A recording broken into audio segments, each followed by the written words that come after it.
আমি নদীর ধারে এত বড় ডিম দেখে তো অবাক। সোনার এত বড় ডিম কোথা থেকে আসলো? আমি ডিমটা আমার মাথায় করে নিয়ে বাড়িতে নিয়ে যাব। ডিমটাতে আমি ইনজেকশন করে দেখি যে এর ভেতরে কি আছে।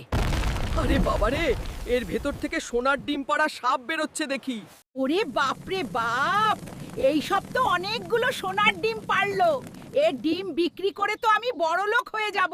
এই নেন দাদি টাকা, আমার কিছু ডিম দেন। এই নাও টাকা, আমারও কিছু ডিম দিয়ে দেন দাদি। ঠিক আছে। আমি সোনার ডিম বিক্রি করে প্রচুর টাকা, সোনা, পয়সা, স্বর্ণালংকার করেছি। আমার আর কোনো কিছুর অভাব নেই। আমি এখন সাপটারে মারার জন্য বাড়ির ভিতরে যাই। সাপটা বাড়ির ভেতরে আছে। আমি এখন বাড়ির ভেতরে আসলাম। এবার বুড়ির সোনার ডিম পাড়া সাপটারে বিষ খাওয়াবো। এ যেন আমার সোনার ডিম পাড়া সাপটারে বিষ খাওয়াইছে। সাপটা মারা গেছে, কিন্তু কেউ ভিডিওতে লাইক সাবস্ক্রাইব করলো না।